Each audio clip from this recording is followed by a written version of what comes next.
আসসালামু আলাইকুম বন্ধুরা, সবাই কেমন আছেন? আমি খান জুবাইদ হোসেন আছি আপনাদের সঙ্গে। কেমন আছেন আপনারা সবাই? ভালো? গুড। সো আমরা এখন কথা বলবো বাইং হাউসের ব্যবসা অথবা ট্রেডিং ব্যবসা।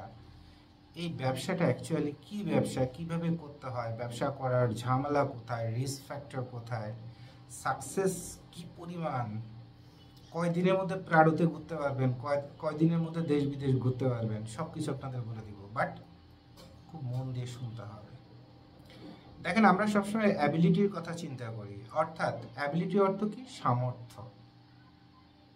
যে এইটা করলে রাতারাতি কোটিপতি, ওইটা করলে রাতারাতি অমুক। এই যে রাতারাতি, এই শব্দটাই লাস্টে আপনাকে করাপ্টেড করে ফেলে। লাস্টে আপনাকে ট্রেডার বলা হয় না, লাস্টে আপনার দালাল বলা হয়। শুধুমাত্র এই যে রাতারাতি যে স্বপ্নটা দেখেন, স্বপ্ন দেখতে কোনো দোষ নাই, কিন্তু স্বপ্ন দোষে পরিণত হয়ে যাইতে পারে। বিষয়টা আপনাকে বুঝতে হবে। এখন যদি স্বপ্ন দোষে পরিণত হয়ে যায়, তাহলে কিন্তু এটা যেমন সম্মান যায় তেমন হানি ঘটে, শরীরের হানি ঘটে। কথা বুঝতে পারছেন? তো আপনি যদি করাপশন করে ধরা খান, তাহলে হয় জেল জরিমানা হইতে পারে, অথবা মার খাইতে পারেন, অথবা সম্মান যাইতে পারে। পচা কথাগুলো একটু আগে বলে নিই। সবার আগে জীবনে একটা জিনিস মাথায় রাখবেন, যে মানুষ বিশাল বড় বড় জিন্সের দেখবেন ফেব্রিক্সের রোল আছে, এই রোল নিয়ে 5 তলা পর্যন্ত উঠে যাচ্ছে। 5 তলাতে নেমে আসতে 20 টাকা 30 টাকা বকশিস অথবা পারিশ্রমিক। ঠাটানি রোদের মধ্যে কেরানীগঞ্জে গেলে দেখতে পারবেন, বিক্রমপুর গেলে দেখতে পারবেন, তারপরে বিক্রমপুর গার্ডেন সিটি, তারপরে যে রওশনারা গার্ডেন সিটি, এরকম কি কি আছে যেসব জায়গায় ফেব্রিক্সের কাজ চলে, যাবেন। এরপর ফ্যাক্টরি ডাইং ইউনিটে যাবেন, দেখবেন একটা হেল্পারে কুত্তার মতো খাটানো হয়। মাস গেলে 8,000 টাকা বেতন, 6,000 টাকা বেতন সারাটা মাস। এরপর ওভারটাইমের জন্য রাত 12টা পর্যন্ত 10টা পর্যন্ত কাজ করে ওই গরমের মধ্যে, যেখানে গরমের মধ্যে আপনি হিট স্ট্রোক করে মরে যাওয়ার মতো অবস্থা হয়ে যান, রাস্তার মধ্যে মাথা ঘুরে পড়ে যান।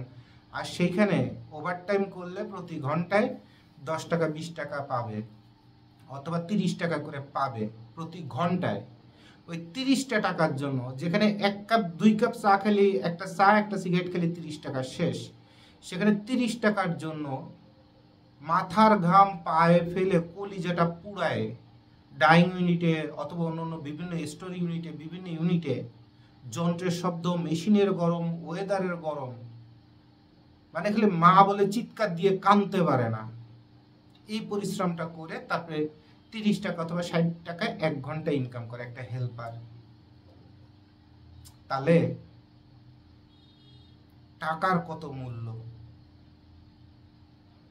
আর সেইখানে আপনি রাতারাতি একটুখানি যোগাযোগ করবেন আর 1 কোটি টাকার মালিক হয়ে যাবেন। এত সহজ পৃথিবী! তো সবাই আপনার মতো শিয়ান, হয়তো আপনার থেকে বেশি লেখাপড়া করা মানুষ দুনিয়ায় নাই, আপনার থেকে বুদ্ধিমান মানুষ দুনিয়ায় নাই, আপনার থেকে জ্ঞানী মানুষ দুনিয়ায় নাই। আছে তো, প্রচুর আছে, প্রচুর আছে। তাহলে কি কারণে আপনি খালি একা কোটিপতি হবেন আর পৃথিবীর কেউ কোটিপতি হবে না? সবাই কোটিপতি হয়ে যেত, আপনার চেয়ে 10 গুণ বেশি হইতো। তাহলে রাতারাতি কোটিপতি হওয়া আসলে খুব বিভ্রান্তিকর এবং খুব যন্ত্রণাদায়ক কিন্তু। তাহলে সবার আগে যে কোনো ব্যবসা করতে গেলে সবার আগে চিন্তা করবেন, কমের মধ্যে ভালো নামে কোনো শব্দ নাই, রাতারাতি কোটিপতি হওয়ার কোনো সুযোগ নাই, আর দালালি করে কেনা দামের থেকে বেচা দাম 50 গুণ বাড়াইলে ওই ব্যবসায় ধরা আপনি খাবেনই। যেমন অনেক জমির দালাল আছে, ব্রোকার, আমরা ল্যাঙ্গুয়েজটা কি ইউজ করি? দালাল অথবা ব্রোকার, কিন্তু বেসিক্যালি তারা কিন্তু ট্রেডার। কিন্তু তারা এমন ধরমারও খাও করতে চায়, যে জমির দাম 20 লাখ সেটা 28 লাখ চাবে, এরপরে আবার কিছু দালালি খাবে, এরপর বকশিস খাবে, লাস্টে দালালের বাচ্চা বলে গালাগাল দেওয়া হয়। কিন্তু তার এই যে একটা জমি যোগাযোগ করে বিক্রি করায় দিল, সেটার ইনকামটা যদি তার একটা সহনীয় ভদ্রচিত মাত্রায় হতো, তাহলে কিন্তু তাকে দালালের বাচ্চা বলে গালাগালি দেওয়া হতো না। কথা বুঝতে পারছেন? তাহলে তাকে যদি দালালের বাচ্চা বলা যায়, গালাগাল দেওয়া যায়, তাহলে বাইং হাউসকেও দালালের বাচ্চা বলা যায়, যদি কিনা ওই বাইং হাউস ধরো মারো খাও ব্যবসা করে। এখন এই বাইং হাউস এবং ট্রেডিং ব্যবসার সবচেয়ে বড় প্রবলেম যেটা বর্তমান মার্কেটে সৃষ্টি হয়েছে, সেটা কি? সেটা কি জিনিস? যে প্রবলেমটা বর্তমানে তৈরি হয়েছে সেটা কি জিনিস বলতে পারেন?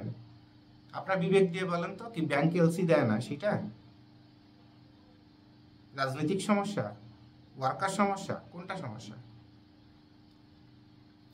বাংলাদেশের ট্রেডিং ব্যবসা করার সব থেকে বড় সমস্যা হচ্ছে অনলাইন জগৎ। এই যে অনলাইনটা এত বেশি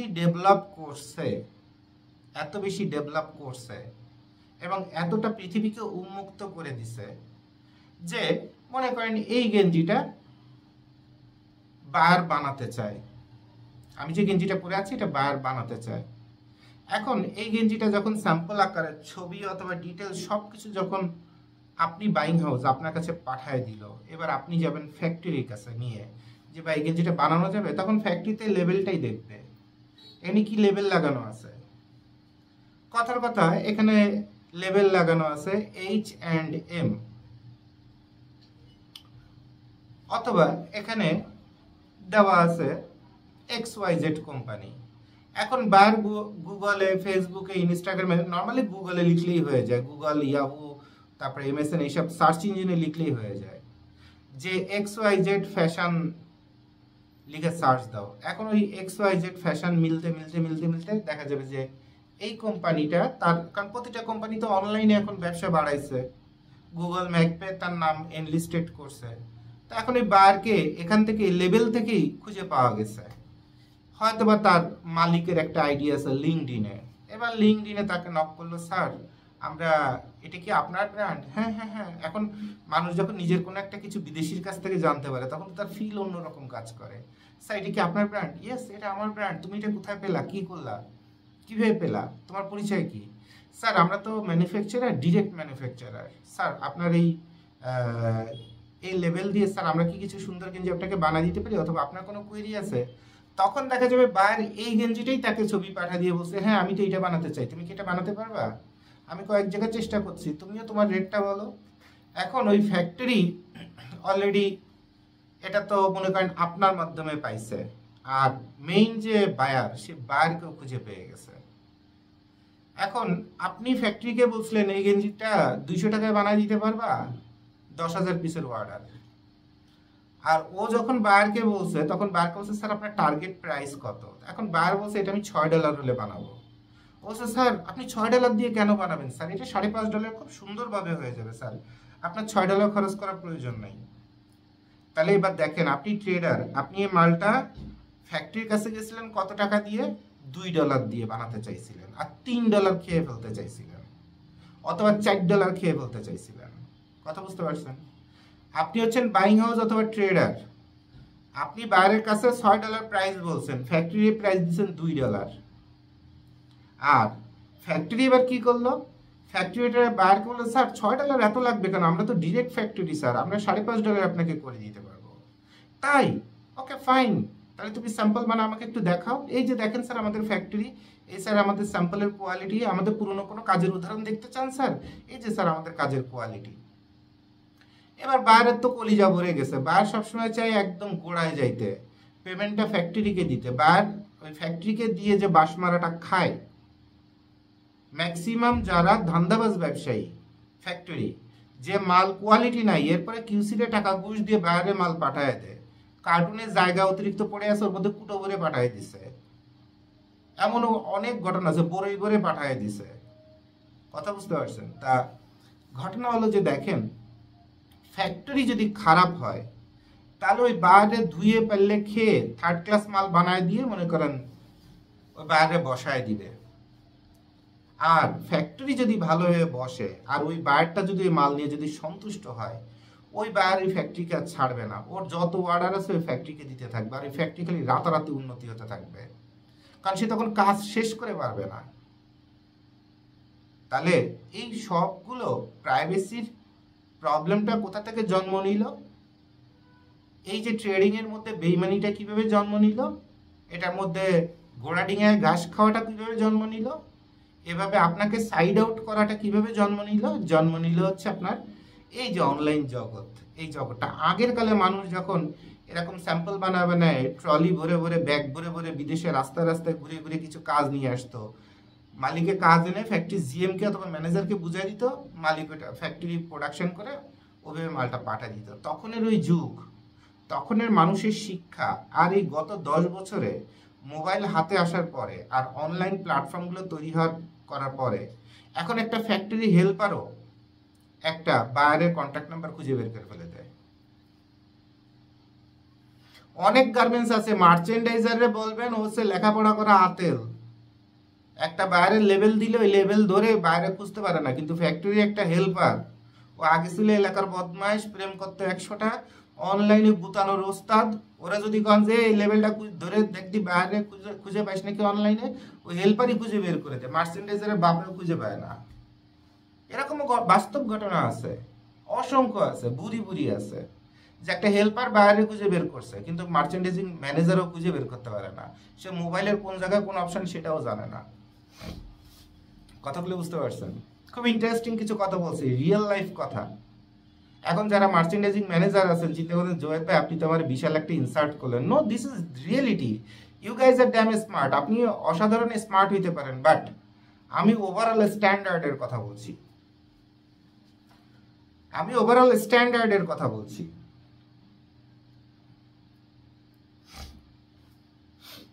ক্লিয়ার? আচ্ছা, অনেক গার্মেন্টসের মালিক নিজেও পর্যন্ত অনলাইনে ঘোরাঘুরি করে সে একটা বায়ারকে খুঁজে বের করতে পারে না, বাট তার সন্তান পারে। তার ছেলে ক্লাস 8-এ পড়ে ইংলিশ মিডিয়ামে অথবা বাংলা মিডিয়ামে, তার ছেলেই পারে খুঁজে বের করতে। তো এখানে লজ্জার কিছু নাই। যুগের সাথে সাথে অনেক কিছু বদলাচ্ছে। এখন আকাশে একটা মেয়ে প্লেন উড়াইতে পারে, আমি জুবাইদ ভাই প্লেন উড়াইতে পারি না, এখানে লজ্জার কিছু নাই। সে ওই ট্র্যাকে পড়াশোনা করছে, ওখানে স্টাডি করছে, সে ওখানে তার দক্ষতা অর্জন করছে। আমি ওই ট্রাকের না, আমার প্রয়োজন হয়নি অথবা আমার সুযোগ হয় নাই, আমি প্লেন চালাইতে পারি না, দ্যাটস ইট। লজ্জা অপমানের কিছু নাই তো, বাট রিয়েলিটি যেটা সেটা আপনাকে বুঝতে হবে। এবার আসেন,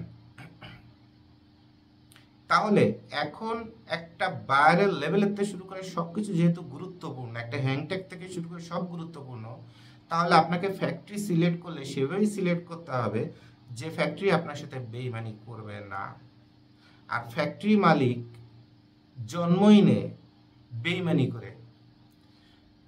আমি যেমন এক ডিপার্টমেন্টের থেকে গার্মেন্টস ডিপার্টমেন্টে আমার মতো করে আসছি, আর হাজার বেইমানি সহ্য করতে করতে বিরক্ত হয়ে লাস্টে আসছি।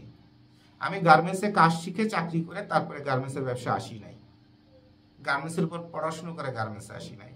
আর আমাদের দেশে যত ছোট মাঝারি গার্মেন্টসগুলো জন্ম, এরা বিভিন্ন গার্মেন্টসে চাকরি করে ওইখান থেকে 2-4টে বাইরে ভাগায়, তারপরে নিজে কটা মেশিন নিয়ে বসছে, এরপরে আস্তে আস্তে গার্মেন্টস বড় হয়েছে। এবং এইটা হচ্ছে 90%। কথা বুঝতে পারছেন?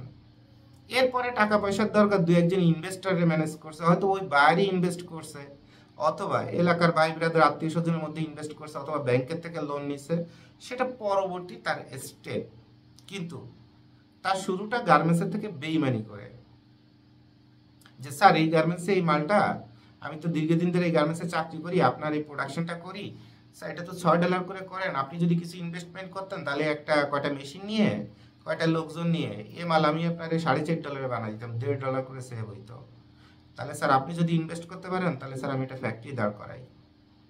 আর এভাবে বেশিরভাগ গার্মেন্টসগুলো বাংলাদেশে জন্ম নিচ্ছে। তাহলে কি, যে গার্মেন্টসের চাকরি করতো ওই গার্মেন্টসের বারকে ভাগায় আইনেই তো গার্মেন্টসটা দাঁড় হয়েছে, রাইট?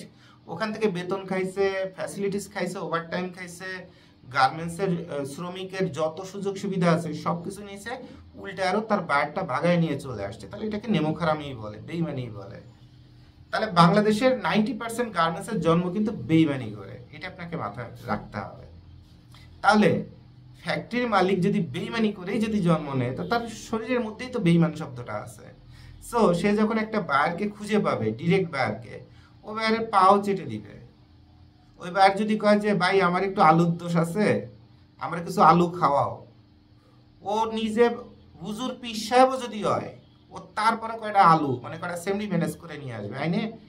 আলুর দোষ কোথায় কোথায় আছে সবকিছু বাইরে ঠিক করে দিবে, যে স্যার খালি কয়টা কাজ দেন। কথা বুঝতে পারছেন? তো এভাবে আসলে গার্মেন্টস ফ্যাক্টরিটা জন্ম নেয়। তো ফ্যাক্টরির নেচারগুলো আগে আপনাকে বলে দিচ্ছি, যে ফ্যাক্টরির নেচার না জেনে বাইরের কাছ থেকে কাজ নিয়ে আপনি ফ্যাক্টরিকে দিবেন, আর ফ্যাক্টরি সুন্দরভাবে কাজ করে দিয়ে দিবে, তারপরে আপনি আপনার কমিশন সুন্দরভাবে বুঝে পাবেন। ভাই লোকাল মার্কেট আপনার বই দিয়ে চলে না, ডিকশনারি দিয়ে চলে না, কোরআন শরীফের সুন্দর সুন্দর আয়াত মেনটেন করে লোকাল মার্কেট চলে না। লোকাল মার্কেট কিভাবে চলে সেটা আগে আপনাকে জানতে হবে। লোকাল মার্কেট এমনভাবে চলে যে বাচ্চারা সহ্য করতে না পেরে বাচ্চারা পর্যন্ত পুলিশ মেরে ঝুলায় রাখছে যাত্রাবাড়ি ব্রিজের পরে, যেখানে পুলিশ হচ্ছে নিয়ম আইনের বাবা একটা রাষ্ট্রের। আইন নিয়ম, বলে না যে আকাশের যত তারা পুলিশের তত ধারা, সাকা চৌধুরী বলে গেছে। তো যার এত রাষ্ট্রের আইন কানুনের ধারা আছে, তার ধারার অবস্থা এমন যে ছোট 4-5-এ পড়া বাচ্চা, 8-9-10-এ পড়া বাচ্চারা পর্যন্ত, যার নাম হচ্ছে শিশু, সে শিশুদের বিবেকে এমনটা ধাক্কা দিছে যে পুলিশ শুদ্ধ মারি তারপরে ঝুলে রেখে দিছে। তাহলে দেশ কিভাবে চলে? তাহলে দেশ ওই সংবিধান দিয়ে চলে না, আইন দিয়ে চলে না, দলের নীতি দিয়ে চলে না। কারণ যারা ওইসব আইন টাইন দেখায় তারাই আইন এবং দল এবং নীতি এগুলো বেচে তারপরে নিজের ধান্দা নিজে করে, 10 জনের পেটে লাথি মারে, বরঞ্চ তারাই করাপ্টেড বেশি আমাদের সমাজ ব্যবস্থায়। তাহলে বিচার থেকে শুরু করে, আইন থেকে শুরু করে, রাজনৈতিক নীতি থেকে শুরু করে, ধর্মের নীতি থেকে শুরু করে, সব জায়গায় যখন ব্যবসা, তো গার্মেন্টস মালিক আপনার সাথে পোল্টি দেবে না, এটা আপনি কেমনে মনে করেন? পাগলা কুত্তা কামড়াইছে আপনারে? হ্যাঁ,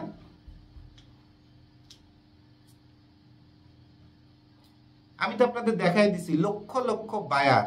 এই যে ফ্যাক্টরি মালিকরা যেমন বায়ার পাওয়ার জন্য পাগল হয়ে যায়, একটা বেইমানি করার জন্য পাগল হয়ে যায়। আপনি লক্ষ্য করে দেখেন খানস গ্লোবাল এবং খানস গ্লোবাল 2 চ্যানেলে কয় বছর আগে সবার প্রথম দিকেই আপনাদের কি করে দেওয়া হয়েছে, বায়ার না নিয়ে যেন আপনারা কামড়া কামড়ি না করেন, আর একটা বায়ার পাইছি এদের জন্য যেন মাথার চুল ইমোশনের টাইনি ছিঁড়ে ফেলে না দেন। জোরে আল্লাহ বায়ার একটা পাইছি রে পাইছি, এর দিয়ে যেন কত যেন কি হবে।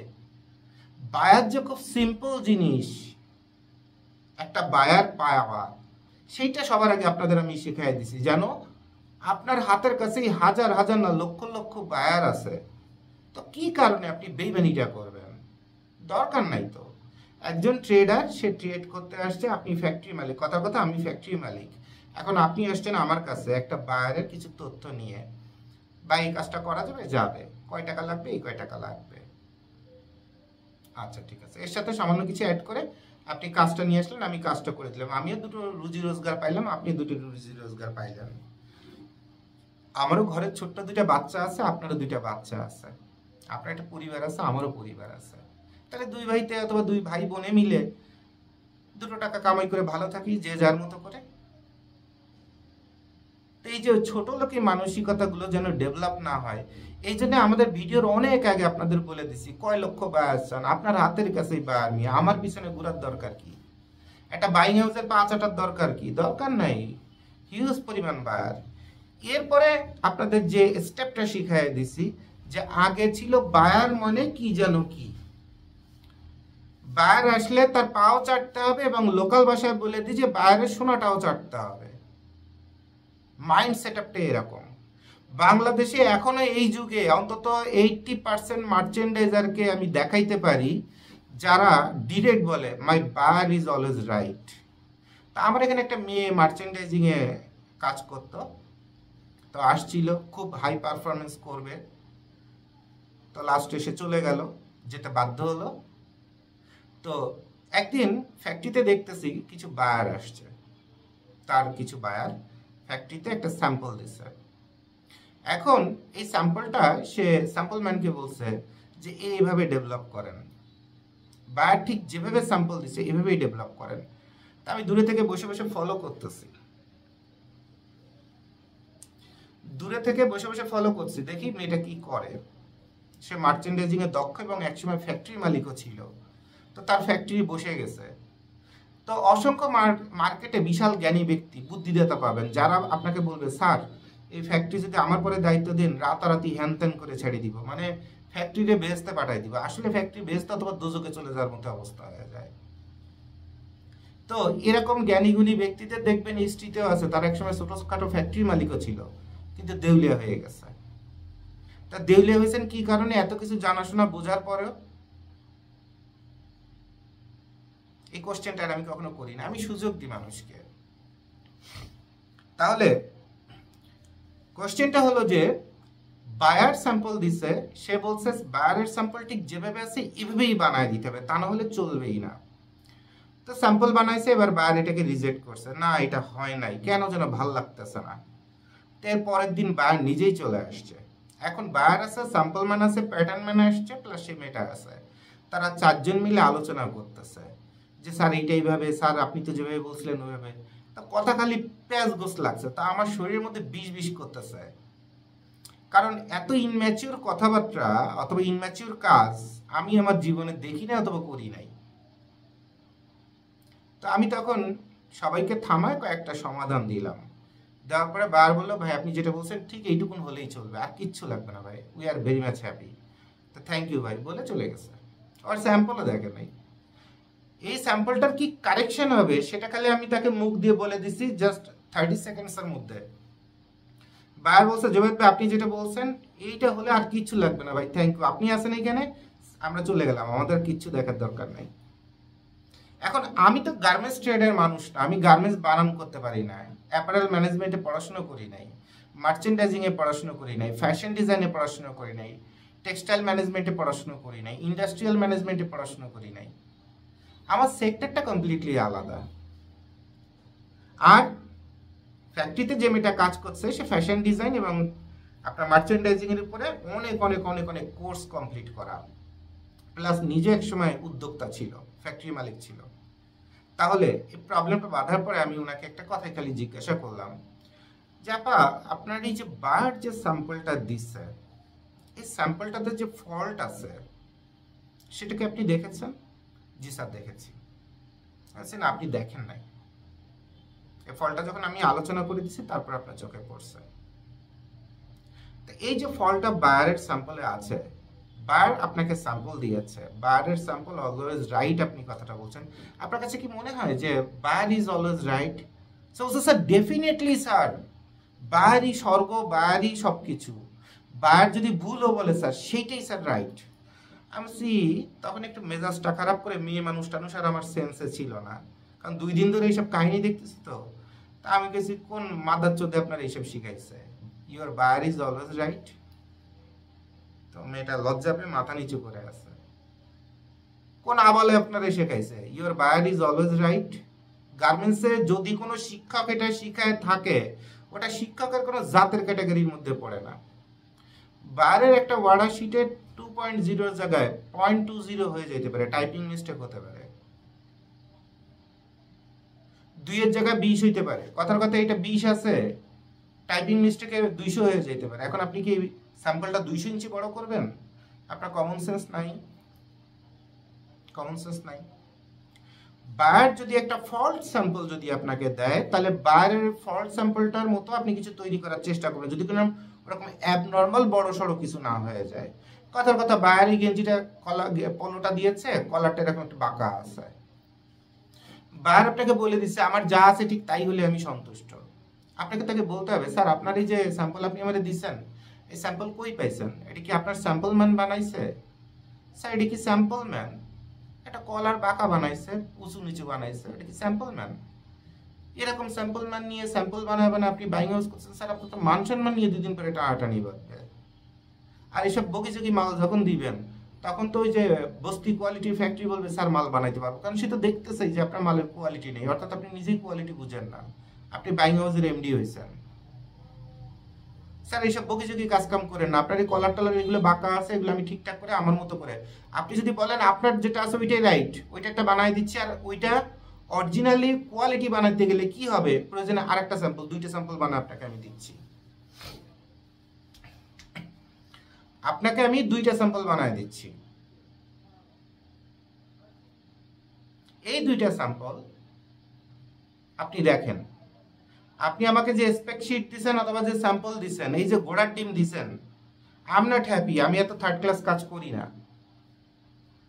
হয় আপনার স্যাম্পল মান ভালো না, নয় একটা বাইং হাউসের এত বেশি বড় ম্যানেজিং ডিরেক্টর আপনি হয়ে গেছেন যে আপনি আপনার যে প্রোডাক্ট আমাকে দিয়েছেন ওইটার কোয়ালিটি কি সেটা আপনি দেখেন নাই, অথবা আপনার স্যাম্পলের সেলাই থেকে শুরু করে ফিনিশিং থেকে শুরু করে সব কিছু, যেটা আমি বুঝতেছি যে আপনি এই সুন্দর মালটাই কম দামে বানাবেন বলে এই মালের গেটআপ এরকম হচ্ছে, আর এরকম বাংলা ফ্যাক্টরিতে মাল বানায় আপনি বায়ারকে দেন। তাহলে স্যার আমাকে বলে দেন, এই গেঞ্জিটা ব্র্যান্ড কোয়ালিটি, যেটা একদম একদম ব্র্যান্ড কোয়ালিটি যে বিষয়গুলো, আপনি কি আমার কাছে কোয়ালিটি চাচ্ছেন? আপনার তো যখন বায়ার হন, এক পিস হন আর কোটি পিস হন, আপনাদের সবার আগে ভাব থাকে এরকম, মাল ওয়ান টাইমে শিপমেন্ট হতে হবে এবং কোয়ালিটির সাথে কিন্তু কোনো কম্প্রোমাইজ চলবে না। আর বাইং হাউসে যে ফ্যাক্টরিরা মার্চেন্ডাইজার অথবা ফ্যাক্টরি মালিক কাজ নিতে চায়, জি স্যার খুব সুন্দর করে মাল বানায় দিব। বৃক্ষ তোমার নাম কি, ফলে পরিচয়। তা আপনি এই যে বাংলা মাল বানাচ্ছেন, দেখেই তো বোঝা শেষ আপনার কাছে কোন লেভেলের ফ্যাক্টরি যাবে। আমি স্যার এই কাজ আপনাকে, আপনার যে রেট বলতেছেন এই রেটে আমি যে কাজ করি সে কাজ দিতে পারবো না। আমি আমার ওয়ার্কারকে, অপারেটরকে স্যাম্পল মানে কনভার্ট করছি, একটা বছর পরিশ্রম করে করে তার হাতের দক্ষতা বাড়াইছি। চায়নাতে যেমন ফ্যাক্টরি তৈরি করে, ভিয়েতনামে ফ্যাক্টরি করে, বাংলাদেশেও এক্সপোর্ট, বড় বড় ফ্যাক্টরি, শত শত না হাজার কোটি টাকা খরচ করে পারলে এক একটা ফ্যাক্টরি, তাদের লেটেস্ট মেশিন অভাব নেই। প্রতি 15 সেকেন্ডে একটা জিন্সের প্যান্টের পকেট লাগানো হয়ে যাচ্ছে এবং একদম রোবটের মতো লাগাচ্ছে, একটু ডানে বামে নাই। আর আমার অপারেটর, আমি যেহেতু ছোট ফ্যাক্টরি, আমার ওই লেটেস্ট মেশিন, কোটি টাকার দামের মেশিন নাই, আমাকে হাতে ওই রোবটের সাথে পাল্লা দিয়ে মাল বানাইতে হচ্ছে। আপনার এই অর্ডারটা নিলে তো আমার এই ওয়ার্কাররা জানবে যে এরকম বাংলা মাল বানাই দিলেই চলে। তাহলে এদের যেটুকুন দক্ষতা 1 বছর ধরে ডেভেলপ করছিলাম, এই দক্ষতাও তো শেষ হয়ে যাবে। আমার স্যাম্পল ম্যান তখন বাংলা অপারেটরে পরিণত হয়ে যাবে আপনার এই কাজটা যদি আমি নেই। তাহলে আপনি মুখ দিয়ে বলতেছেন যে, একবার বলতেছেন স্যাম্পলের মতো কোয়ালিটি হলে হবে, আর একবার বলছেন কোয়ালিটির সাথে কোনো কম্প্রোমাইজ হবে না, আবার যখন বলতেছেন দাম ভাইয়া এটা যেভাবে হোক $2 মধ্যে করতে হবে, যেটা করতে নর্মালি আমার $4 লাগে, তাহলে আপনার কথার মধ্যে তো অনেক গ্যাপ আছে। আপনার কথা আমাকে অ্যাকুরেট কথা বলতে হবে, তাছাড়া আপনার কাজ আমি করব না। আপনি যদি ফ্যাক্টরি মালিক হন অথবা আপনি যদি ট্রেডার হন, সবার আগে আপনাকে এই কথাগুলো বলার মতো, বায়ারের সাথে কথা বলার মতো মানসিকতাগুলো থাকতে হবে এবং মানসিক শক্তি থাকতে হবে। তাকে আপনি যখন ফল্টগুলো অথবা মেকানিজমগুলো যখন ধরায় দিবেন, এর অর্থ এই না আপনি তাকে চোর বলতেছেন, তাকে আপনি ধান্দাবাজ বলছেন, তাকে আপনি বাটপার বলছেন, কোনো কিছু। সে যদি অরিজিনাল ব্যবসায়ী হবে তখন সে তার কথার দাবার চালে পড়ে যাবে এবং টেকনিকের দাবার চালে পড়ে যাবে, এবং সে তখন আপনাকে বলতে বাধ্য হবে, ভাই তাহলে আপনি যেটা ধরেছেন, পয়েন্টগুলো ধরেছেন, হয়তো আমি লক্ষ্য করি না অথবা লক্ষ্য করেছি, যেহেতু বিষয়গুলো সব আপনি বুঝতে পারছেন, তাহলে এবার আপনি আমাকে বলেন যে এটাকে এই যা আছে অথবা এর থেকে একটু সামান্য বাড়াই দিলে কয় টাকার মধ্যে আপনি পারবেন। এবং একটা বায়ার অথবা বাইং হাউসে তো একটা ফ্যাক্টরির কাছে বায়ার, তাহলে বায়ার, ডিরেক্ট বায়ার অথবা বাইং হাউস বায়ার, সে কিন্তু একটা ফ্যাক্টরিকে একদম সারেন্ডার করতে বাধ্য হলো, বাধ্য হবেই, বাধ্য তাকে হতেই হবে।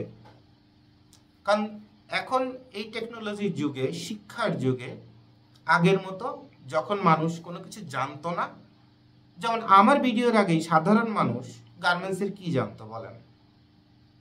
গার্মেন্টসের যেগুলো জানতো, গার্মেন্টস মানে কোটিপতি মালিক বিদেশ থাকে, গার্মেন্টসে চাকরি করলে ওই একটা মার্চেন্ডাইজারের মেয়ে বিয়ে দিলে বাড়ি গাড়ির অভাব হয় না, এরকম কিছু কিছু কিছু কিছু বিষয় জানতো।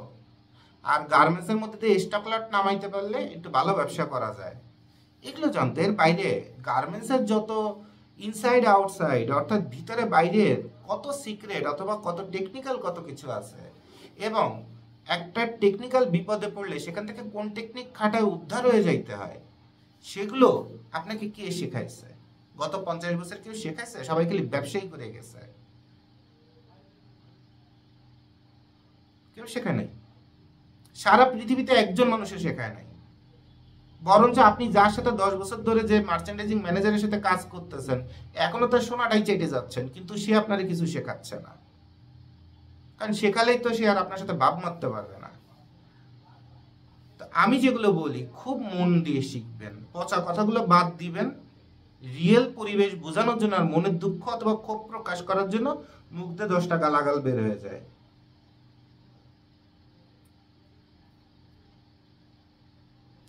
তাহলে আমরা যে জিনিসগুলো জানতে এবং বুঝতে অথবা শিখতে পারলাম সেটা কি, যে একটা বায়ারকে সবার আগে বুঝতে দিতে হবে যে সে কি করতে চায়, কত টার্গেটে। এখন আমরা প্রশ্নটা, ভিডিওটার সারা মূল অংশ ছিল হচ্ছে বাইং হাউসের লাভ লস।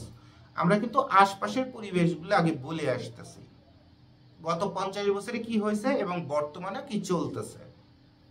কারণ পরিবেশ না বুঝে, বলে না যোগ বুঝে কোপ দাও, তা পরিবেশে যদি না বুঝেন, তা খালি ওই যে ভিডিও দেখবেন যে 20 টাকা দিয়ে মাল কিনে 5000 টাকা দিয়ে কাপড় কিনে কিনে সারা বাংলাদেশে বিক্রি করুন, হোলসেল করুন, আর প্রতি মাসে লক্ষ টাকা কামাই করুন। এই চোদানো ভিডিও দেখে তো আর জীবন বদলাবে না। যারা জাপায় পড়ছেন তারাই বাস্তবটা জানেন। আপনাকে পরিবেশ বুঝতে হবে। পরিবেশ না বুঝে একজনের সাথে একটা কথা বলা যাবে না। একজন রাজনৈতিক নেতার সামনে যে তার স্ট্যাটাস না বুঝে, অথবা সমাজের একজন সম্ভ্রান্ত ব্যক্তির কাছে যে তার স্ট্যাটাস না বুঝে তার সামনে ইচ্ছা মতো হাসাহাসি কথাবার্তা বললে আপনি তো থাপড়ায় পরিবেশের বের করে দিবে। কারণ আপনি সম্মান দিতে জানেন না, পরিবেশ বুঝে কথা বলতে পারেন না। তাহলে গার্মেন্টসের ফ্যাক্টরি মানসিকতা কি থাকে এবং কোন কোন টেকনিকে ফ্যাক্টরি ব্রেন কোন দিকে শিফট হয় সেটা যেমন আপনাকে জানতে হবে। বাইং হাউসের মেন্টালিটি কখন কোন দিকে চেঞ্জ হয় সেটা জানতে হবে, এবং বায়ারের মেন্টালিটি কখন কোন দিকে চেঞ্জ হয় সেটা আপনাকে জানতে হবে। তারপরে যে আপনি ব্যবসায় নামতে পারবেন। তো এইগুলো জানতেই তো আপনার 20 বছর শেষ হয়ে যাবে, কোটি কোটি টাকা ধ্বংস হয়ে যাবে, জীবনে 20টা বছর শেষ, মানে লাইফই শেষ। তা জোবায়েদ ভাই যদি 1 ঘন্টার জায়গায় 2 ঘন্টার ভিডিও করে আপনাকে যদি শেখায় দেয়, আপনার টানাটানি করে দেখার দরকার নেই। হাতের কাছে খাতা কলম রেখে ইম্পর্টেন্ট পয়েন্টগুলো নোট করে রাখেন। ভিডিওগুলো একবারের জায়গায় 2 বার টানাটানি না করে ফার্স্ট টু লাস্ট দেখেন, তারপরে ব্যবসায় নামেন। টাকা হলেই ট্রেড লাইসেন্স বানানো যায়, একটা এক্সপোর্ট লাইসেন্স বানানো যায়, ব্যবসা করা যায় না। এত কিছু বলতেছি, এরপরে ব্যবসা বাঁচায় রাখতে বাপের জমি জমা কবরের তো শুদ্ধ সব বেচা শেষ, এরপরে টিকে থাকতে পারতেছি না। আর আপনি এক ভিডিও দেখে লাফায় পড়ে এমনি কোটিপতি হয়ে যাবেন, ইয়ার কি মারার জায়গা পান না। তাহলে আসেন আমরা কথাগুলো যা যা বলতেছি খুব মন দিয়ে এবার শুনি। তাহলে আমাদের দেশের যে বাইং হাউস অথবা ট্রেডিং ব্যবসায় যারা রাতারাতি কোটিপতি হতে চায়, তাদের একটা মাইন্ড সেট আপ থাকে। মাইন্ড সেট আপটা কেমন, যে আমি যদি $5 একটা কাজ নিয়ে কাজ যেমনি হোক $2.5 উঠাবো, আর আমার মার্চেন্ডাইজিং ম্যানেজার যদি কোনো জায়গার থেকে গুতুগুতি করে $2 যদি উঠাইতে পারে, তাহলে তো রাতারাতি খেলা বেঁধে যাবে। বাইং হাউস রাতারাতি টাকা কামাই করতে কিচ্ছু বাঁধবে না। দেখেন বায়ার করে কি, ফ্যাক্টরিকে সবসময় পেমেন্ট দিতে চায়। এখন আপনি বাইং হাউস বানাইছেন, বায়ার যদি আপনার বাইং হাউসে যদি পেমেন্ট দেয়, তাহলে ওই একটা এলসি ওপেন করে দেয়। এই এলসিটা তো আপনি ব্যাক টু ব্যাক করে যদি ফ্যাক্টরিকে দেন, ফ্যাক্টরি কোনো গোড়া ডিমো করতে পারবে না। ফ্যাক্টরিকে আপনার ডিরেক্ট এলসি ওপেন করে দিতে হবে। আপনাকে যেটা করতে হবে সেটা হচ্ছে, বায়ার যদি আপনাকে এলসি দেয়, তাহলে আপনাকে নতুন করে ওই এলসির এগেনস্টে লোন নিয়ে আবার নতুন, অথবা ওই এলসিকে গ্যারান্টি করে নতুন এলসি ওপেন করে ফ্যাক্টরিকে নতুন এলসি দিতে হবে, যে এলসিটা সে ব্যাক টু ব্যাক করে। কারণ একটা এলসিকে একবারই ফরওয়ার্ডিং অথবা ব্যাক টু ব্যাক করা যায়। অর্থাৎ আপনি এলসিটা আমাকে দিচ্ছেন, আমি সর্বোচ্চ আরেকজনকে দিতে পারবো, সাপ্লায়ারকে দিতে পারবো। কিন্তু বায়ার দিছে বাইং হাউসকে, আর বাইং হাউস দিছে ফ্যাক্টরিকে, এবার ফ্যাক্টরি আর সাপ্লায়ারকে দিতে পারবে না। একটা এলসিকে 3 ধাপে ফরওয়ার্ড করা যায় না, শুধু একবারই ফরওয়ার্ড করা যায়। তাহলে বায়ার যদি আপনাকে এলসি দেয়, তাহলে আপনার পকেটে টাকা থাকতে হবে, বাইং হাউসের ব্যবসা করতে গেলে অথবা ট্রেডিং এর ব্যবসা করতে গেলে বায়ার 1 কোটি টাকার কাজ দিলে আপনার 1 কোটি টাকার এলসি ওপেন করার মতো পাওয়ার থাকতে হবে। তারপরে আপনি 1 কোটি টাকার এলসি আপনার ফ্যাক্টরিকে করে দিবেন, সে তার মতো করে স্বাধীন করে ওটাকে ব্যাক টু ব্যাক করে আপনার প্রোডাকশন উঠাই দিবে। তাতে লাভের লাভ কি হবে? আপনি একটা মালের রেট পাইছেন $5, মালটা আপনি ফ্যাক্টরিকে দিয়ে বানাচ্ছেন $2.5। এই যে $5 বায়ারের কাছে মালটা বিক্রি করার চেষ্টা করতেছেন, এইটা ফ্যাক্টরি কোনোদিন জানতে পারবে না। আর এটা হচ্ছে একটা ট্রেডিং ব্যবসার সবচেয়ে গুরুত্বপূর্ণ বিষয়, যে আপনার প্রাইসটা সিক্রেট রাখা। বুঝে নেন, নাম্বার 1 হচ্ছে বায়ারের পরিচয়টা সিক্রেট রাখা। নাম্বার 2 হচ্ছে কত ডলারে কাজ করছেন সেটাকে সিক্রেট রাখা।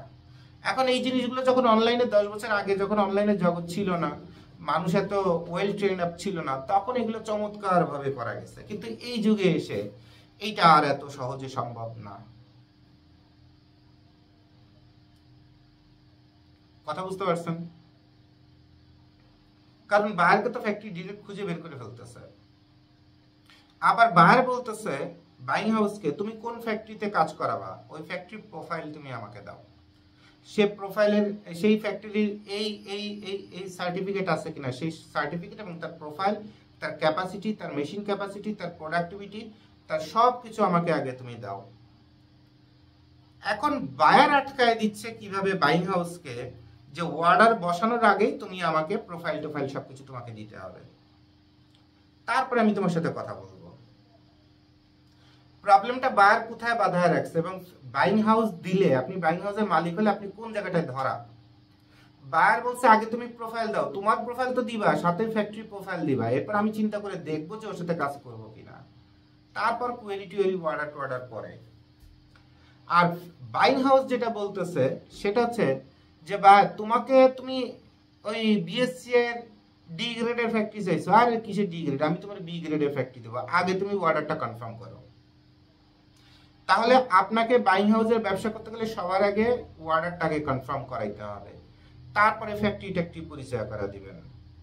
এবং যে বায়ারের অর্ডার বসানোর আগে ফ্যাক্টরি সম্পর্কে বেশি কৌতূহল থাকে, সেই বায়ার একটা কাজ করতে করতে অথবা ওই কাজের মধ্যেই আপনার সাথে পোল্টি দিয়ে দিবে।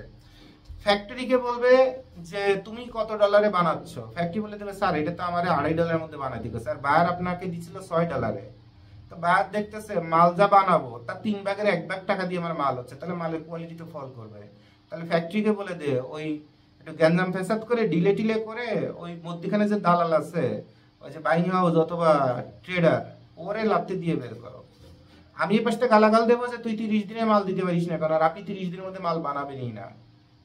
এরপর দুইজনে হাতাহাতি চড়াচড়ি হবে, এ পাশে ঠেলাকুতা দিব, তারপরে লাস্টের করে ঠিক আছে, ও মানসিক যন্ত্রণায় থেকে ও বেরিয়ে চলে যাবে, লাস্টে আপনার সাথে আমি ডিরেক্ট কাজ করব।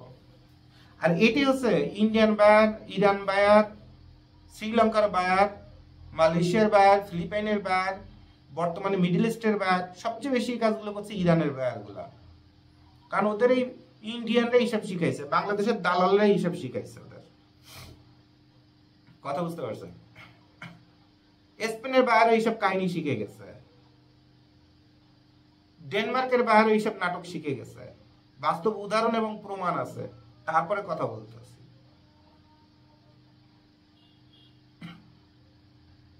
তাহলে ট্রেডিং এ আপনি সুন্দরভাবে $6 কাজ নিছেন, ফ্যাক্টরিতে $2.5 কাজ বুঝাই দিচ্ছেন, ওরে বাপরে বাপ, আর মাত্র 45 দিন আছে, 45 দিন পরে মালও চলে যাচ্ছে, মালও হবে সুন্দর, ফ্যাক্টরিতে সেরকম বিশাল ফ্যাক্টরি, আর মাত্র 45 দিন পরেই ভাই 2 কোটি টাকার মালিক হতে যাচ্ছি। মানে আপনার ঘুম টুম এখন কোনো কিছু আর কাজ করতেছে না, গার্লফ্রেন্ডের থেকে শুরু করে যেখানে বন্ধু বান্ধব যেখানে যা আছে, গল্প করতে করতে গেজাইতে গেজাইতে মুখ দিয়ে তুতু বেরিয়ে যাচ্ছে, মুখে তুতু ফানা ফানা ধরে যাচ্ছে। 45 দিন পরে লাথি চড় একটা আপনার কপালে চড়া জুটবে না। কথা বুঝতে পারছেন? কারণ পৃথিবীটাই হচ্ছে বেঈমানের জায়গা, যে যার সাথে যত পোল্টি মেরে খেতে পারে। এখন সামাজিক এবং ধর্মীয় ভাবে যাতে আমরা অমানুষ অথবা পশু হয়ে না যাই, সেজন্যই কিন্তু আমরা ধর্ম সৃষ্টি করছি, তারপরে অথবা ধর্ম পালন করি, সৃষ্টি করছি বললে হয়তো বা আপনারা চিন্তা করতেন জুবায়েদ ভাই তাহলে একটা নাস্তিক। তো আমি যেটা বলি নর্মালি যে ধর্মকে পালন করতেছি, তারপরে শিক্ষার বই, মানবিকতার শিক্ষার বই পালন করতেছি, তারপরে আপনার মানবাধিকার সংস্থা পরিচালনা করতেছি, নিয়ম নীতি আইন কানুন, এরপর আরো বেশি মনুষ্যত্ব উপস্থাপন করার জন্য কবি হয়ে কবিতা লিখতেছে, প্রবন্ধ লিখতেছে, সেসব পড়েও আরো মানুষ হওয়ার চেষ্টা করতেছি।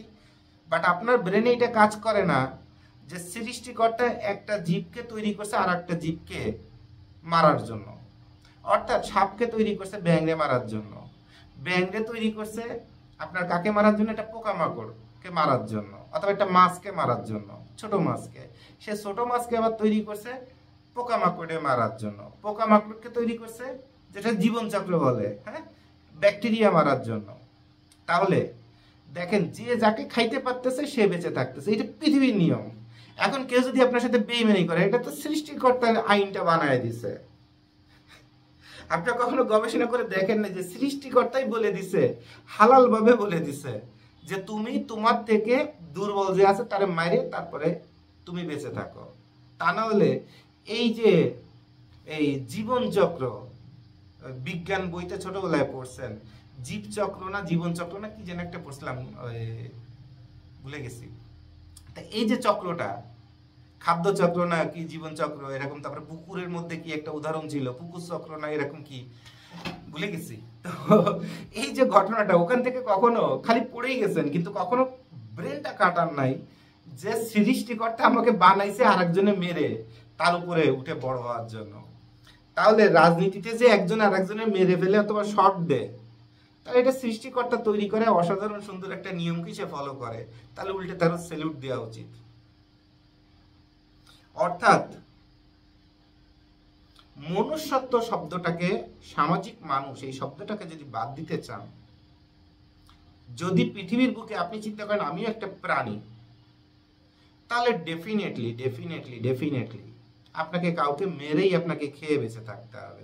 তা আমরা যে বলি না যে যুগ এমন চলে আসছে ভাই ভাইয়ের মাংস ছিঁড়ে খাচ্ছে শকুনের মতো, এখন এটা তো পৃথিবীরই নিয়ম। যেমন একটা মুরগি একটা মানুষের থেকে দুর্বল, মুরগিটা তো খাও, প্লাস মুরগির যে পরবর্তী প্রজন্ম, সে প্রজন্মের ডিমটারেও খেয়ে ফেলে দাও। মানুষ খাচ্ছে না? খাচ্ছে তো।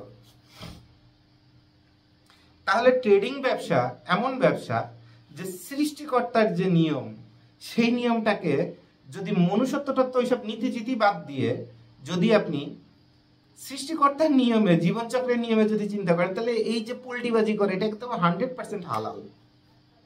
কি মাথা ঘুরোচ্ছে জুবায়েদ ভাইয়ের কথাবার্তা শুনে? This is the reality. যার কারণে কিন্তু সমাজে দুর্বলের উপরে সবলের অ্যাটাক হয়। এক প্রাণী আর এক প্রাণীকে অ্যাটাক করে, যেমন বাঘ হরিণকে অ্যাটাক করে, আবার বাঘের থেকে কেউ যদি শক্তিশালী থাকতো তাহলে সে বাঘকে অ্যাটাক করতো। বেঁচে তো থাকতে হবে পৃথিবীতে। তাহলে মানুষ যে বেইমানিটা করে, এই বেইমানিটাকে আসলে মন খারাপ করার দরকার নাই। সবসময় চিন্তা করবেন এইটাই সৃষ্টিকর্তার করা নিয়ম।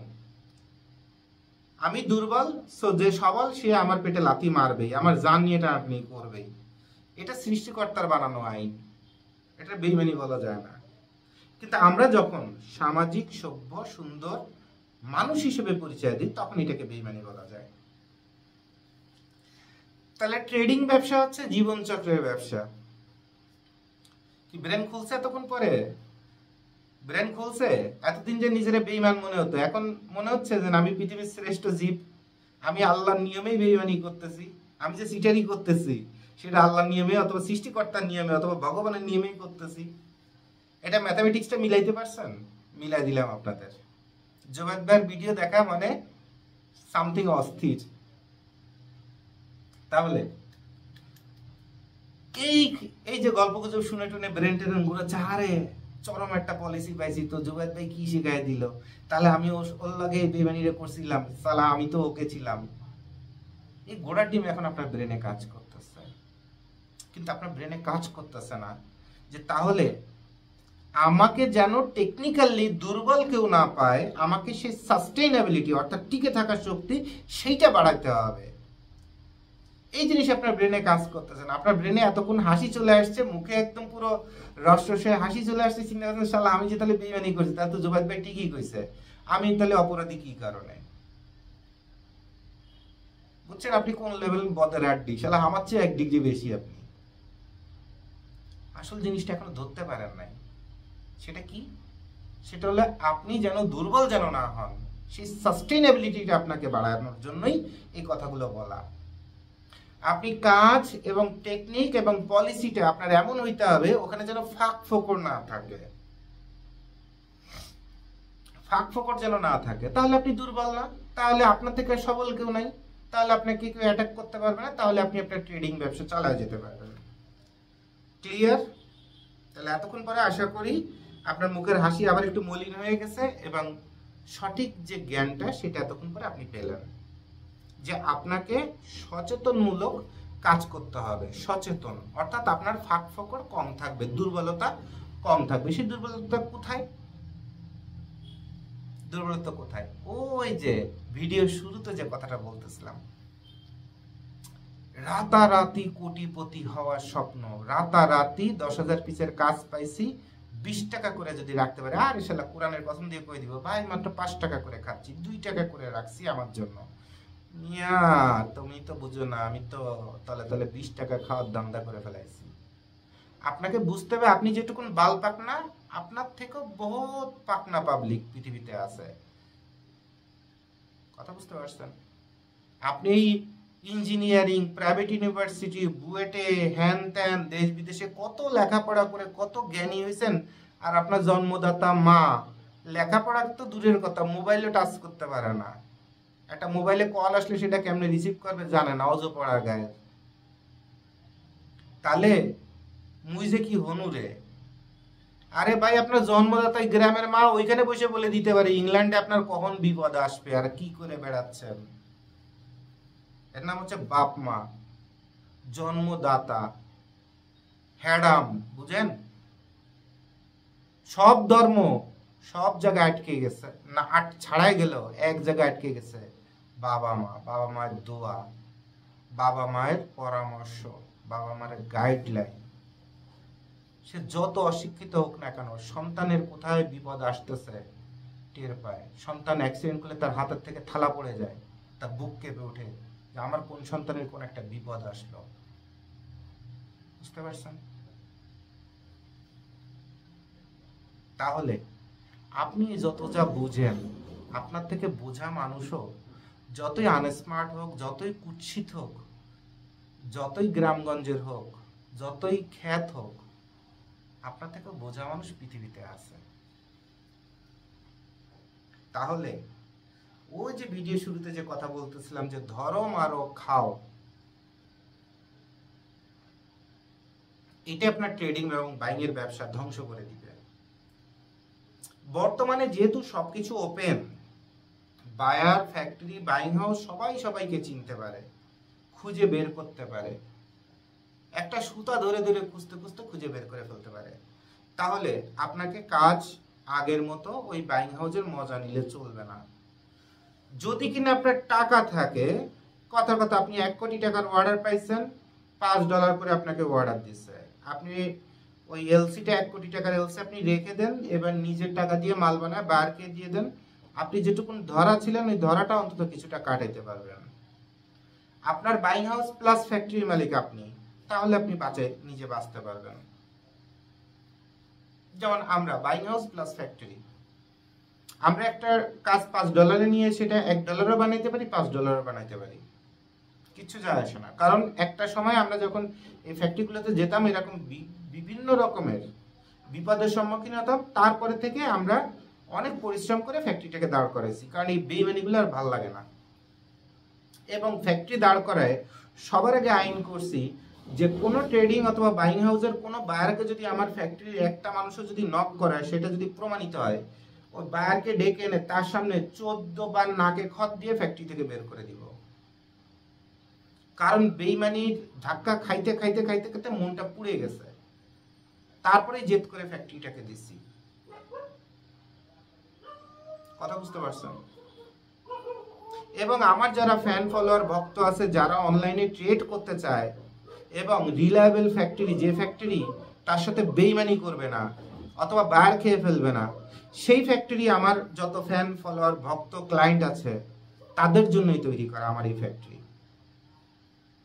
এখন আমার একটা ফ্যাক্টরি থেকে আমার একজন এমপ্লয়িকে বের করে দিলাম, এখন অনলাইনে তো বলতে পারি না যে কি কারণে বের করে দিচ্ছি, বাট বলি যে উনি এখন আমাদের সাথে নাই, ওনার মঙ্গল কামনা করি। এখন সে যদি এখান থেকে বের হয়ে যে ওই বায়ারের সাথে যদি পল্লিবাজি শুরু করে, তাহলে তো আর আমাদের কিছু করার নেই, কারণ সে তো এখন আমাদের ফ্যাক্টরির অংশ না অথবা কোম্পানির অংশ না, রাইট? আচ্ছা, তাহলে বর্তমানে ট্রেডিং করার সব থেকে রিলায়েবল রাস্তাটা কি? রিলায়েবল রাস্তা হচ্ছে, আপনি যখন বাইং হাউসের মালিক হবেন, সবার আগে আপনার ইনকামটা স্টেবল করে ফেলতে হবে। বায়ারকে বলবেন যে স্যার আপনার এই কাজটা আমি করে দিতে পারবো, আমাকে 10% কমিশন দিবেন, অথবা সার্ভিস চার্জ অথবা প্রফিট শেয়ার দিবেন।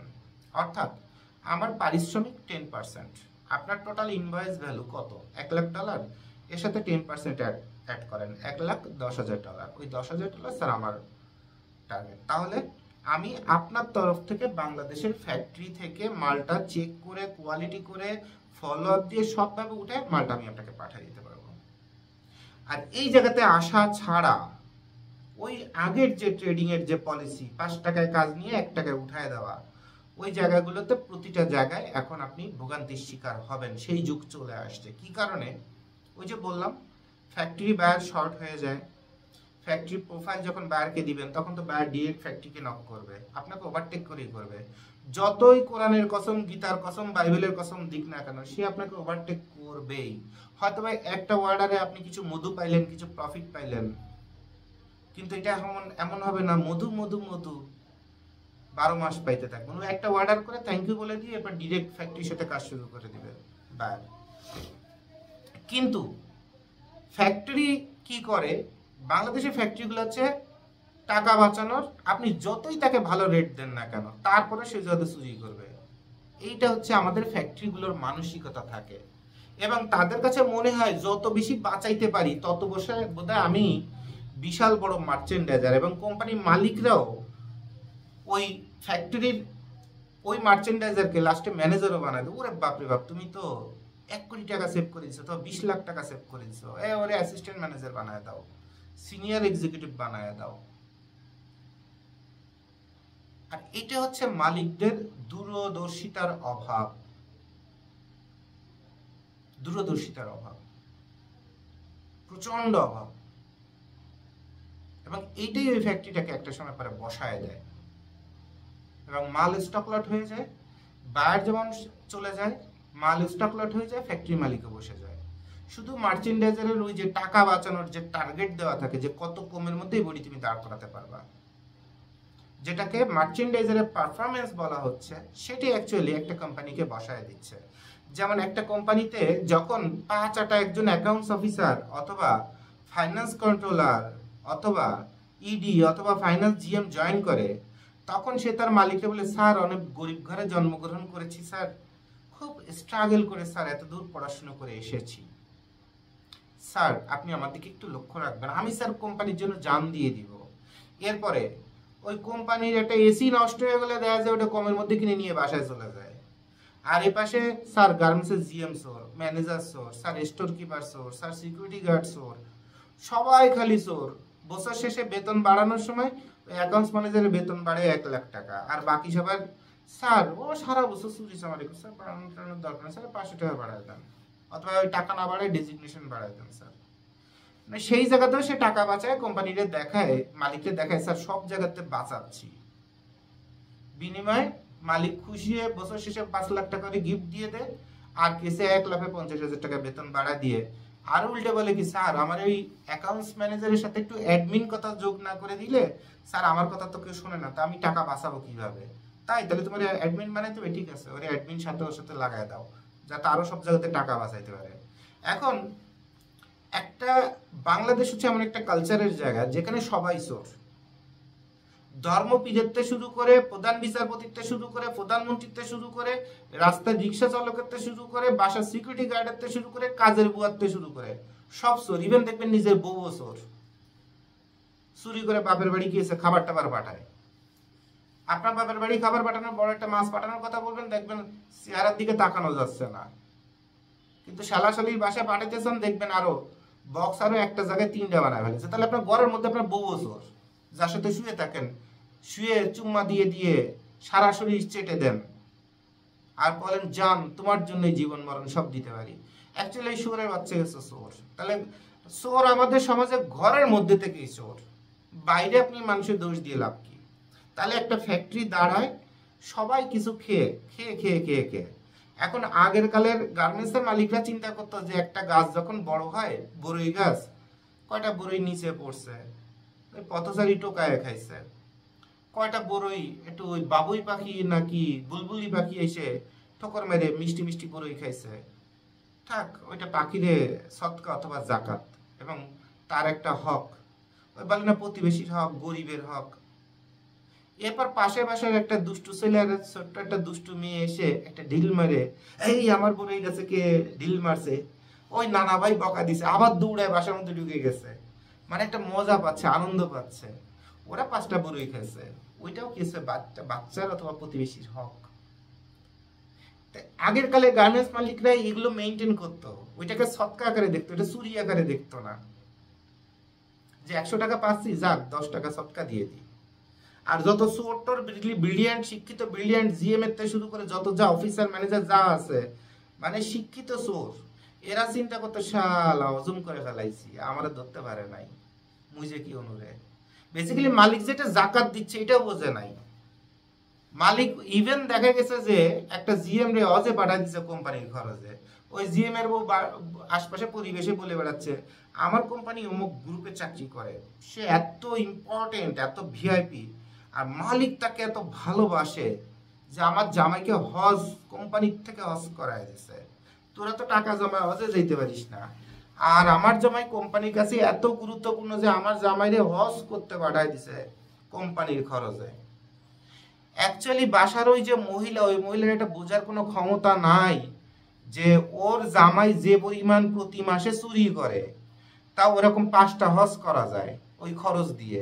এই জন্য কোম্পানি মালিক তাকে 1 মাসের না 10 দিনের খরচের টাকা দিয়ে তার হজ করাইছে, মানে অন্তত 6টা মাস যেন তার বিবেক কাজ করে। মাত্র আল্লাহর ঘরেতে আসছি, মৃত্যুর থেকে ফিরে আসছি, অন্তত 6টা মাস অন্তত টাকা পয়সা না খাই অথবা খাইলেও একটু সামান্য, তাতে ওই যে 2 লাখ 4 লাখ টাকা খরচ করে যে হজ করেছে, তো 6 মাসে ও মিনিমাম 40 লাখ ঘুষ খেয়ে ফেলাইতো, কমিশন খেয়ে ফেলাইতো, সুতা কিনাতে, জিপারেতে, ফেব্রিক্সেতে, সব জায়গাতে। তো 6 মাসে সে মিনিমাম 60 লাখ খেয়ে ফেলাইতো। তো এই 6 মাস অন্তত জানো 10 লাখ খায়, আর 4 লাখ, তাহলে 14 লাখ, বাঁচলো কত? 36 লাখ। তো গার্মেন্টসের মালিকরা অথবা গ্রুপ অফ চেয়ারম্যানের মালিকরা এভাবে তার এমপ্লয়ীদের হজ করাইতো। ওরা তো ছাড়তে পারতেছি না, ছাড়লে ওর মতো একটা কোয়ালিটি মানুষের পাওয়া যাবে না, ও যে কাজগুলো জানে, অথবা কোম্পানিতে একটা জায়গায় সেট আপ হয়ে গেছে, প্রতিদিন তার নতুন লোক এনে এনে কাজ করানো সম্ভব না, তাহলে একটা কাজ করা, ওরা হজ করা। কিন্তু এই হজ করানোর পিছনে অরিজিনাল আফসোসটা কি, মনের দুঃখটা কি, এটা তো যে বেটা হজ করছে জিএম ও জানে না, আর ওর যে বউ 4 পয়সা গল্প মেরে বেড়ায় ও বেটিও জানে না। কথা বুঝতে পারছেন?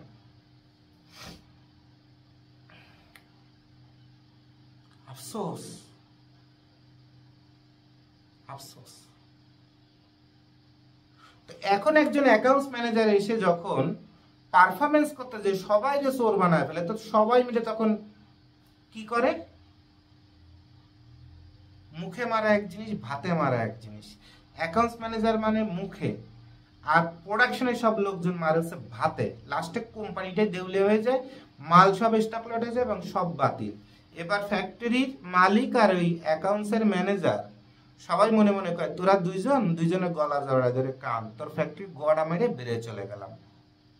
আমরা সবাই চোর, আর তোর এই অ্যাকাউন্টস ম্যানেজার ভালো, তো এই অ্যাকাউন্টস ম্যানেজারের শোনা চাট, তাক তোর অ্যাকাউন্টস ম্যানেজার নিয়ে আমরা যাই, পাশাটা মেরে দিয়ে বেরিয়ে চলে যায়। তখন গার্মেন্টসটা বসে যায়। এভাবে অসংখ্য গার্মেন্টস বসে গেছে। তাহলে ফ্যাক্টরি মালিকদের যে মানসিকতার যে প্রবলেমগুলো আছে, সেগুলো কিন্তু একদম গার্মেন্টসের ভাষায় আপনার চিন্তা করার দরকার নেই জুবাইদ ভাই এত খারাপ ভাষায় কথা বলতেছে, ইস কি খারাপ মানুষ, এ তো শোনাও যাচ্ছে না। এইসব ভাষায় কেউ অনলাইনে ভিডিও করে সারা বিশ্বের মানুষকে বলে। জুবাইদ ভাই আপনাকে আপনার লাইফের পেইনটা বুঝাই দিয়ে আপনাকে বাস্তব শিক্ষাটা দিয়ে দিচ্ছে, যেন মরার আগেও না ভুলেন।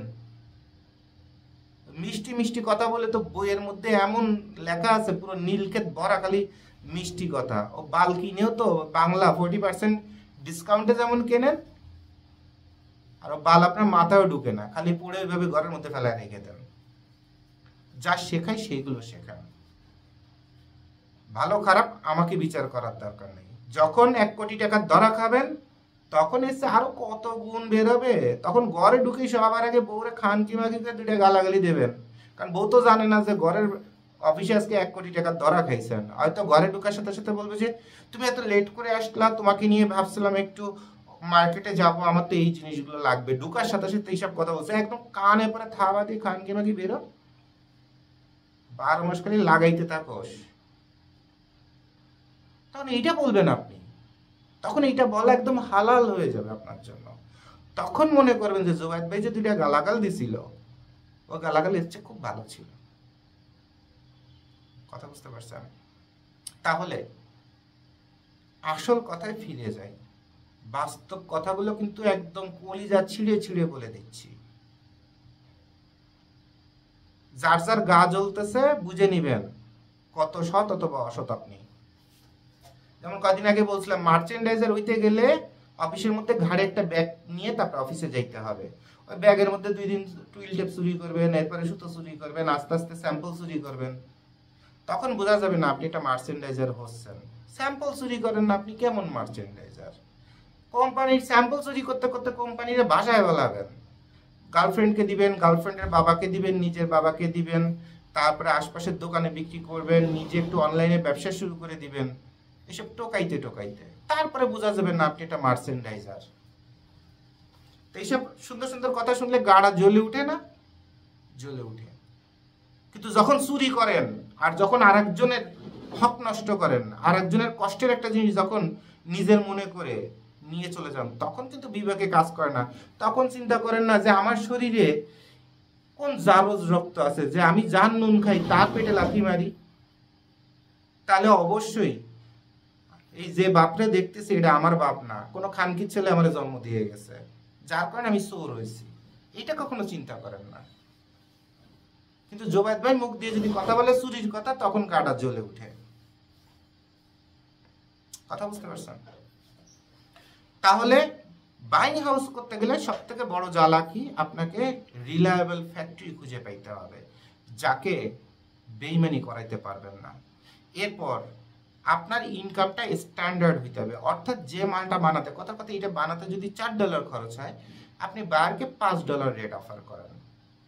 হয় $5 রেট অফার করেন, অথবা আপনি বলেন 10% অথবা 20% আমাকে সার্ভিস চার্জ দিতে হবে আমার রেট।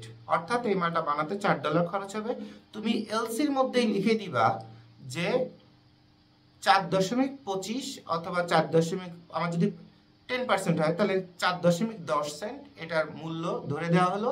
ফ্যাক্টরি $4 পাবে, আর ওই টাকাটা যখনই ক্যাশ হবে ফ্যাক্টরি স্বাধীনভাবে ফ্যাক্টরিটা পেয়ে যাবে।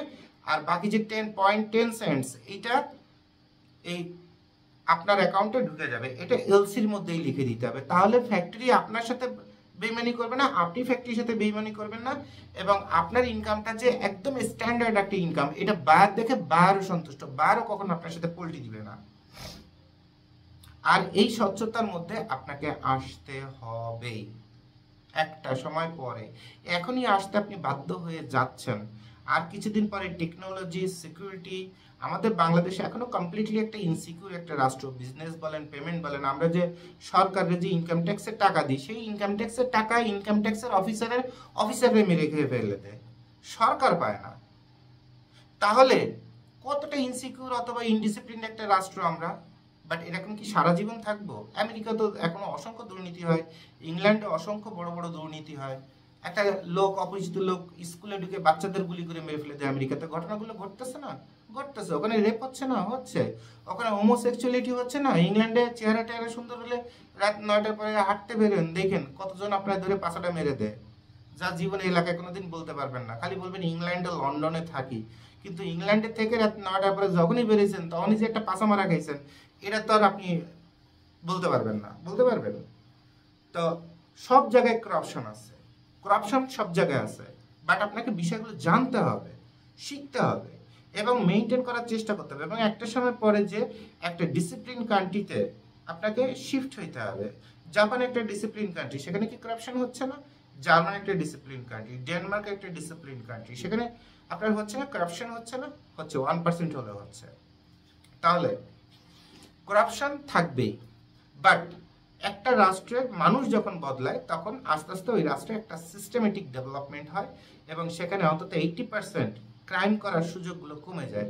তা আমরা কিন্তু সেই সুদিনের অপেক্ষায় স্বপ্ন বুনে আছি এবং আমরা চেষ্টা করি অথবা আশা করি এবং সহযোগিতাও করতে চাই যেন করাপশন মুক্ত একটা বাংলাদেশ তৈরি হয় এবং সেখানে সবাই যেন সবার জন্য ইনকামের কারণে পরিণত হয়। অর্থাৎ আমি ট্রেডিং করতেছি, একজন বায়ার একটা অর্ডার দিয়েছে, ফ্যাক্টরি কাজ করে দিবে, আমরা তিনজনই যেন উপকৃত হই এবং সবাই যখন সবার কথা লক্ষ্য করবো অ্যাকচুয়ালি কাজটা সাকসেসফুল হবে এবং ওই কাজটাতে সবারই বরকত হবে। কিন্তু ওকে ওই ঘোড়া ডিঙে ঘাস খাবো অথবা ওকে সাইড করে দিয়ে আমি ডাবল প্রফিট খাবো, এই জিনিসটা একবারই একটা প্রসেসে আমাকে উপকৃত করবে, কিন্তু দ্বিতীয়বার আমাকে বড় ধরনের ক্ষতিগ্রস্ত করবে অথবা পরিপূর্ণভাবে বঞ্চিতই করে দিবে। যে কোনো প্রসেসে বলেন, গার্মেন্টসের বাইং ট্রেডিং না, যে কোনো বাইং ট্রেডিং এর অথবা যে কোনো প্রসেসে আপনাকে কিন্তু দ্বিতীয়বার হয় আপনি বঞ্চিত হবেন অথবা দ্বিতীয়বার আপনি ওই যা কামাইছিলেন তার 10 গুণ বেড়ে যাবে। এটা আপনাকে সবসময় মাথায় রাখতে হবে। So don't be over intellectual, কখনো আপনি over smart, over intellectual, over talented হতে যেন না, বড় ধরনের ধরা খাবেন। তাহলে বাংলাদেশে আপনার ঢাকা শহরেই যে একটা ট্রেড লাইসেন্স থাকতে হবে এমন না, আপনি আপনার এলাকায় একটা ট্রেড লাইসেন্স করতে পারেন পৌরসভা থেকে।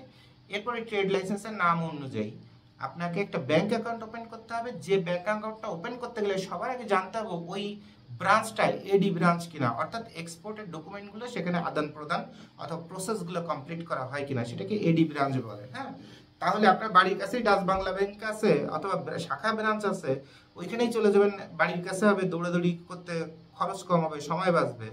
অ্যাকচুয়ালি আপনি কিন্তু এখানে অ্যাকাউন্ট করে কোনো লাভ করতে পারবেন না। আপনি যদি রপ্তানি করতে চান আপনাকে যে কোনো একটা এক্সপোর্ট ইম্পোর্ট শাখা অথবা এডি ব্রাঞ্চে আপনাকে যেতে হবে, যে আপনার ওই কোম্পানির নামে যে ট্রেড লাইসেন্সটা করছেন সেটা নামে আপনাকে একটা ব্যাংক অ্যাকাউন্ট করতে হবে। এরপর একটা গোল সিল, রাউন্ড সিল বানাতে হবে, ভিজিটিং কার্ড থাকতে হবে, প্যাড থাকতে হবে, টিন সার্টিফিকেট থাকতে হবে। এরপর যে কোনো একটা ব্যবসা সমিতির একটা সদস্য, 500 টাকা 200 টাকা হলে সদস্যপদ পাওয়া যায়, যেমন অমুক বণিক সমিতি, সেখানে যে একটা মেম্বার হতে পারবেন। তো এই মেম্বারশিপ নিয়ে এরপর আপনাকে 10-12 হাজার টাকা খরচ করলে আপনাকে একটা এক্সপোর্ট লাইসেন্স সরকার দিয়ে দিবে এবং ইএক্সপি তে অ্যাটেন্ড করার জন্য আপনাকে কি করে দিবে, আপনাকে একটা আইডি পাসওয়ার্ড দিয়ে দিবে। এরপর আপনি ইএক্সপি ওপেন করতে পারবেন, মানে প্রতিটা শিপমেন্টে আপনাকে ইএক্সপি ওপেন করতে হয়। তো এই যে কমার্শিয়াল প্রসেসগুলো, এগুলো নিয়ে তো আগেও কথা বলে দিয়েছি, সো এখন অত ডিটেলস বলার প্রয়োজন আছে বলে আমার মনে হয় না। তো এই অথবা আপনার যদি ব্যবসায় কমার্শিয়াল এক্সিকিউটিভ অথবা কমার্শিয়াল কেউ থাকে, সেই কাজগুলো আপনাকে সুন্দর করে করে দিবে।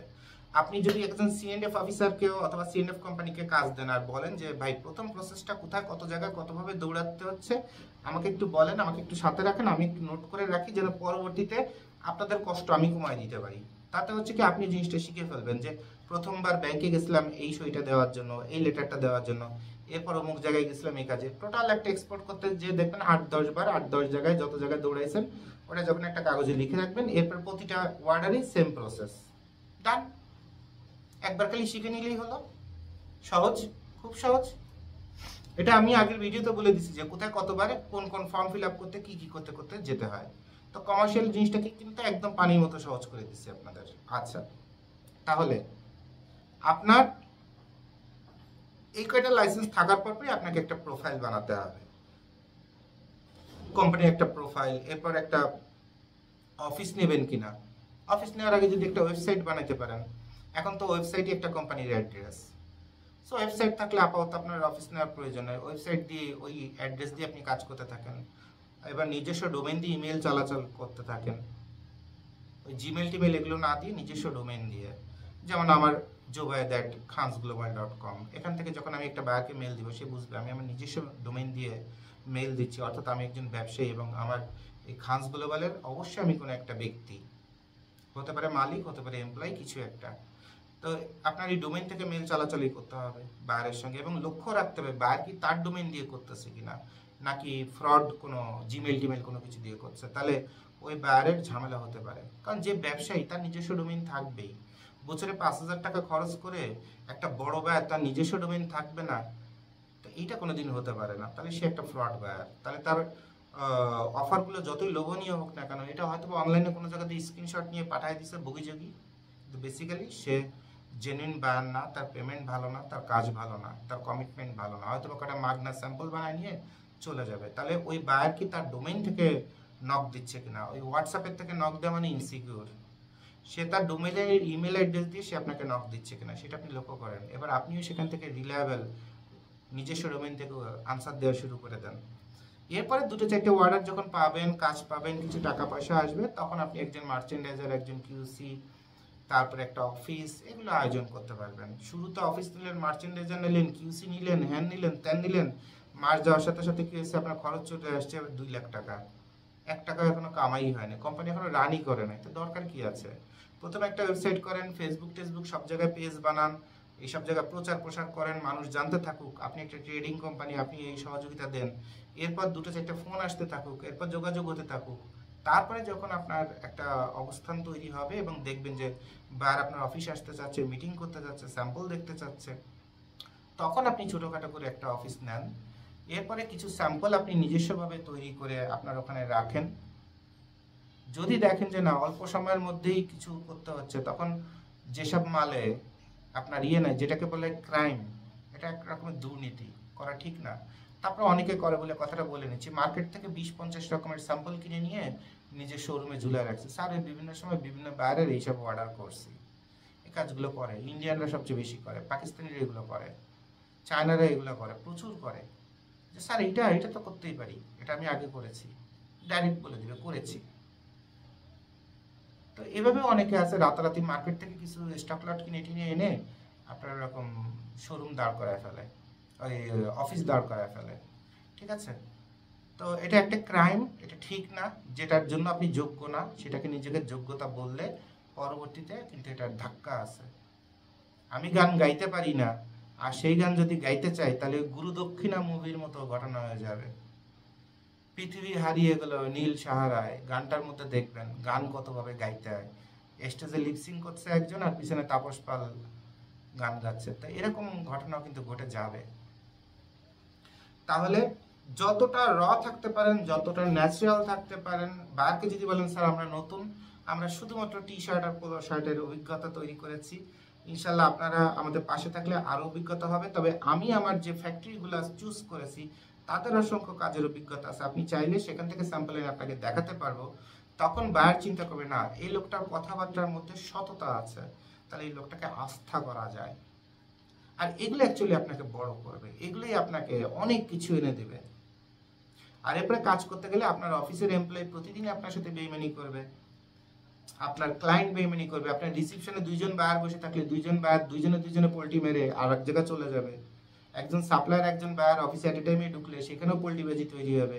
এসব হতেই থাকবে। এর মধ্যে আপনাকে ব্যবসা করতে হবে, কারণ ট্রেডিং হচ্ছে জলে বাস করে কুমিরের সাথে ব্যবসা করে, মানে হাজার বেইমানের মধ্যে নিজের স্বার্থটা উদ্ধার করা হচ্ছে ট্রেডিং এর ব্যবসা। কারণ এই দেখেন আগে যখন $5 একটা কাজ আসতো, বায়ারের কাছ থেকে একটা টি শার্টের অর্ডার নিয়েছেন $5, ফ্যাক্টরি বলছেন $1.5 মাল বানাই দেবে। নারায়ণগঞ্জের ফ্যাক্টরি $1.5 মাল বানাইছে, কিন্তু ওই যে এলসিটা দিছিল, ওই এলসি যখন ফ্যাক্টরিকে আপনি দিচ্ছেন তখন ফ্যাক্টরিতে মালিক তো দেখতে পারছে অর্ডার আসছে $5 আর আমারে দেবে $1.5। আমি তো মাল এক্সপোর্ট করেও ওই $1.5 কাভার করতে পারবো না, কারণ ফ্যাক্টরি বড় অর্ডার পাইলেই বলবে যে মালের এক্সপোর্ট আমি করব, আপনি করতে পারবেন না। পাটের ক্ষেত্রে যান, ওই যে বিভিন্ন অ্যাসোসিয়েশন বানানো, অ্যাসোসিয়েশন করে এইসব দান্দাবাজি করে যে আপনি এক্সপোর্ট করতে পারবেন না, এক্সপোর্টের দায়িত্ব আমাকে দিতে হবে। কারণ ওই যে এত কম রেট দিচ্ছেন, ও লাস্টে এক্সপোর্টের মধ্যে দিয়ে কিছু টাকা খাওয়ার ধান্দা করে। আর এক্সপোর্টের দায়িত্ব ফ্যাক্টরিকে দেওয়া মানেই ফ্যাক্টরি বাইরের লোকেশনটা ডিরেক্ট পেয়ে যাওয়া, কারণ মালটা তো তাকে ওই ঠিকানাতেই পাঠাতে হবে। দ্যাট মিনস বায়ার ওই ফ্যাক্টরি বায়ারকে পেয়ে যাবে। আবার যত বেশি এক্সপোর্ট করবে ব্যাংকের কাছে তার প্রোফাইল তত বড় হবে, তত বেশি সে লোন অ্যাপ্লাই করতে পারবে। এই জন্য ফ্যাক্টরি সবসময় বলবে যে এক্সপোর্ট আমাকে যদি দিয়ে করান তাহলে আপনি আমার কাছে অর্ডার বসাতে পারবেন, আপনি এক্সপোর্ট করবেন এই অর্ডার আমি করব না। আপনি অর্ডার পাইছেন, আমাকে এনে বসায় দেন, আমি কাজ করে এক্সপোর্ট করে দিই, আপনি আপনার কমিশন নিয়ে নেন। তখন লাস্টে আপনি বাধ্য হয়ে কি করবেন, ঠিক আছে ভাই তো কথাবার্তা তো ভালোই লাগতেছে, তাহলে তখন আপনি এমন কথা বলবেন, আপনি একটা জিনিস বোঝার চেষ্টা করবেন যে বায়ার কি আমার কমিশন দেবে কিনা, আমি তো শালা $5 খাইছি চাইছি, ফ্যাক্টরি বায়ারও $5 দিতে রাজি আছে, কিন্তু ফ্যাক্টরি তো দিচ্ছি মাত্র $1.5।